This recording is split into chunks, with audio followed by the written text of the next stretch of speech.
All right, hello and welcome to Nerds and Nonsense. This is the collector's edition. My name's Adam, I'm Randy. and today we're going to be discussing things that we collect, how we started collecting, and how you can help grow your collection if you'd like to do that with websites and helpful hints and tips and things like that. All right, so Randy, you want to start us off? So, how'd you get into collecting? I got into collecting at a young age. Went to a lot of flea markets, toy stores, of course. You know, a lot of the TV shows. You watch cartoons, influences like kind of like a lot of stuff you see right here on the table. Watch that, and then they released a lot of those figures back then when we were younger. So you know, as soon as you saw them, of course, you go to the toy stores and you kind of infatuate them. Oh, I want that. You tell your mom and dad you want to get that, and yeah, it went on from there. You know, of course, I was like limited to what I can get because your parents can only buy you so much. Right, right. How about yourself?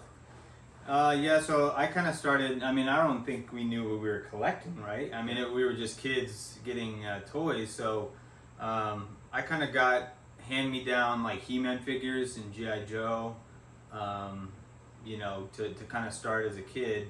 And then a few years later, Ninja Turtles came out. So that's when that was my first like love, you know, as far as collecting goes. So. You know, 1988 or so, started collecting Ninja Turtles. You know, obviously everyone had to have the four brothers, and you know, start from there. So that was kind of the foundation I had for collecting, and it's, you know, it's still there, and it's evolved into several different avenues since then. So what are the lines that you collect? Of course, I like Ninja Turtles as well, but then I have G.I. Joe was good. You know, I got Dragon Ball here. You know, a lot of Marvel stuff back in the day. You know, there was Toy Biz line. A lot of those figures from back in the day.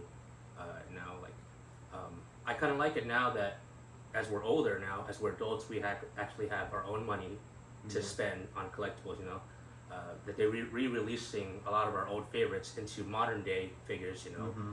As you could tell, a lot of figures back in the day, they were, you know, not, you know, The articulation, the articulation was trash. The joints broke easily, stuff like that. So yeah, it wasn't, you know, poor quality. It didn't look like the characters. And now, with modern day technology, photo imaging as well, the characters look like it just came right out of the comic book or the TV show. So, you know, and of course they're more expensive nowadays, of course. But now that we are older, it's a kind of hobby that we can get into. Yeah. So when did you start? You know, you started off as a kid, but when did you start actually collecting on your own, kind of like using your own money? I would say, and it's not toys. I would say I started collecting on my own was basketball cards. So you know, I would get allowance money, or actually played basketball, and like my mom had a deal like. How, you know, if I got however many points, I would get that many packs of cards, because the cards were cheap back then. They're not now. But so that's kind of how I got into collecting in general. Like I said, when we were kids, we had these toys because we were kids and they were toys, and we played with them. You know, they broke, they got dirty, and all that stuff. We lost weapons. So collecting really started with basketball cards. So. And that was kind of the king of collecting back in the early 90s, because Michael Jordan, and you know, everyone wanted the Ken Griffey Jr. rookie card and the different kind of Michael Jordan cards and stuff. So that was kind of the birth of actually collecting, cataloging, and then needing to get, you know, whatever is next, and kind of that completionist attitude. So it really started with basketball cards for me. And you have a couple for this. Oh yeah, so I have you know, some of the Holy Grail. So like the two Michael Jordan rookie cards, and I hope you guys can see them. An autographed Jordan card. Tom Brady's rookie. I mean, I have like a fireproof case of all this stuff, and you know, it's the bread and butter of my collection, and the toys that you see here, like I have the Sting and the Hulk Hogan Ultimate. So I would take the cards over the figures all day, every day, because they have immense value in comparison to the toys. What about yourself? Yeah, for me, started off with cards as well because we go to the swap meets and they would have vendors that sell them. But instead of collecting sports cards, I collected Marvel cards. So I have a whole binder full of them right here. So like all kinds of sets, 1992, 1991. So of course I couldn't get them all when I was younger, but when I got older, eBay was a spot to get them, and I would just buy the sets, buy all the bonus cards and everything, and I have 5 binders full of those, and it also spread to comic books as well, Oh, so yeah. of course, you're into the comic cards, you're into the comic books, and I was way into them before all the movies came out and everything. Yeah. That characters are what made me fall in love with comic books and everything, storylines and everything like that. So it plays a big role into my life as it is today. So, so Adam, would you like to tell everybody what else we would be discussing on future podcasts like this? Yeah, so just, I mean, obviously, if anyone has any suggestions or anything, just leave it in the comment section. But just how to grow your collection, websites that we use like Big Bad Toy Store, Entertainment Earth, and all that stuff. Obviously, the NECA store, you see the Ninja Turtles here. That's kind of the hot thing right now is the revival of the Ninja Turtle line. So the cartoon line, the movie line, and they're just doing so much with Ninja Turtles. It's crazy, but yeah, basically just what we collect. I'm sure we can bring different stuff each time and talk about it because it's honestly crazy. I know you have like stuff sitting, I have stuff in storage. It's just kind of an itch that we scratch. It's beyond collecting, I think, at this point where we're a little bit crazy, but that's fine. Like you said, it's our money. Yeah. We're not out, buying drugs and getting drunk all the time and getting crazy into debt. So it's just a hobby. It's a fun hobby. Yeah, I agree with you, Adam. We just want to give our perspective. We know other people out there have more knowledge than us, but we're just giving our perspective on what we think the market is like, what's hot out there. We're also going to recommend to you if we see websites that have sales, anything that might be coming up, pre-orders and any kind of things that we like to get. We want to inform you guys. Kind of like, I think Hasbro Pulse just had a big sale recently on a lot of items. NECA, when they have releases of Comic-Con stuff, anything that has potential sales to it that might be of interest to you guys, we're going to let you guys know. We're going to give you guys maybe like best places, of course, where we shop for our figures. Figures that we may collect and may not collect. What we recommend to everybody, stuff that one might see the value of it go up or the value of it go down. So we're just giving our perspective. Of course, we're not going to know everything about it, but we're just going to tell you what we know, and we hope that you guys like the material. Yep.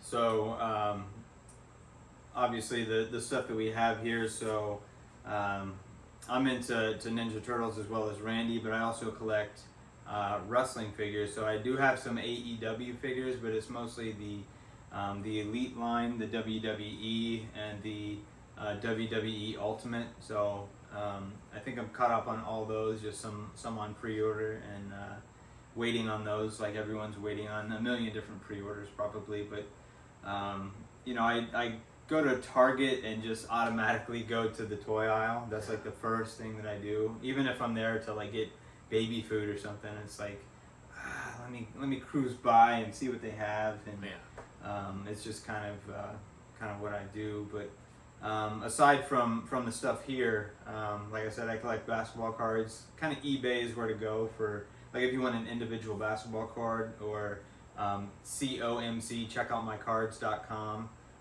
That's a good one. They have pretty good prices, and you kind of go to rival websites and get the best deal, right? Yeah. You don't want to just hit up the first eBay listing for $70 for a figure when like it may be somewhere else for like $45. So you got to do your research. Like you said, we don't know everything, but you got to vet what you're interested in. You can't just go for the first thing unless it's like an exclusive release. Like the other day, you just had the NECA store release the San Diego Comic-Con version of the pre-mutated Ninja Turtle. So you can only get that there, or you can go to Comic-Con and get it, or try to get it there. Probably gonna not get it physically, but I think a lot of our recommendations are gonna be websites, because physical stores are kind of dying. Obviously you know, we go to Target or to Walmart, but what else is there really? You know what I mean? So Yeah, we're also going to tell you if something comes out, if you should sit on it or you should get it right away, because sometimes the demand for it might not be as high as some other figures, so you can wait for it. There's a possibility that it could be re-released or not, so we're going to give our opinions on what we think as well, because, you know, like I said, we're just going to give our experience of what we know. You know, we're always consistently checking out websites and everything like that. Yeah, we're going to tell you to be patient, check out all kinds of different websites, and yeah, hopefully we'll continue to bring you guys this kind of topic on a weekly basis. We're just going to go, and usually when me and Adam get some stuff in the mail, we'll try to bring it to the podcast and show you guys what we got, maybe where we got it from, if we got it for a good deal. It may technically not be new, but maybe new to us, or we got it for a good deal. That's why we just got it. Maybe we sat on it and we waited, and then we got a good deal for it. You know. So. yeah, yeah, and then you know we're also going to tell you things like if you collect WWE Ultimates, there's certain ones that, like if you go to Target right now, you're probably going to find like Alexa Bliss, maybe The Fiend, Batista. I mean, if you went months ago, like Ric Flair, Stone Cold Steve Austin, these figures were just like sitting, or John Cena, the Rock. They're pretty cheap now. Like they're definitely under $30. So some of the figures they only released on like Amazon exclusive, like Jeff Hardy, the Ultimate Warrior, or this Hulk Hogan figure. Where if you don't get it on Amazon, the price will skyrocket. So if you don't get it like right in the beginning, you're toast. So there's figures in the past that if you didn't get them initially, now they're going to cost you like $250, $300. Like the Shawn Michaels one or Brock Lesnar, which are actually re-released. So look out for that. The number 4 Ultimates. But you know, if you didn't get some of these stuff in the beginning, then you're going to have to go to eBay, or you're going to have to go to OfferUp or whatever you use. So yeah. So we're always going to tell you what we think are, in our best opinion. You know, not just where to shop, possibly how to budget, how to store your figures correctly based on what we know.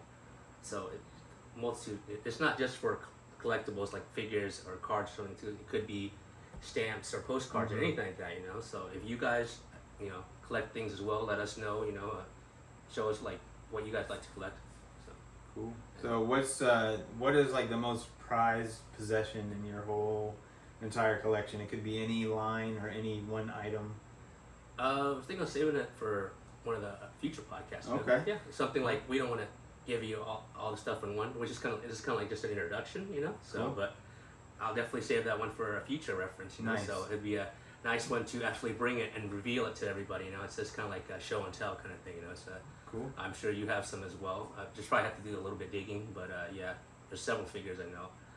I don't think it necessarily has to be priced like at a high thing, but maybe you got it at a good price. You know, it means Sentimental value. Yeah, sentimental value means more to you than something else would. You know, so something like that. Adam's discussed like that'll be some future topics that we have going forward that we'll share with you guys. You know, if you guys like the content, give us a like, subscribe, and yeah, put in the comments if you guys like to collect as well. You know, so and thanks for nerding out to our nonsense.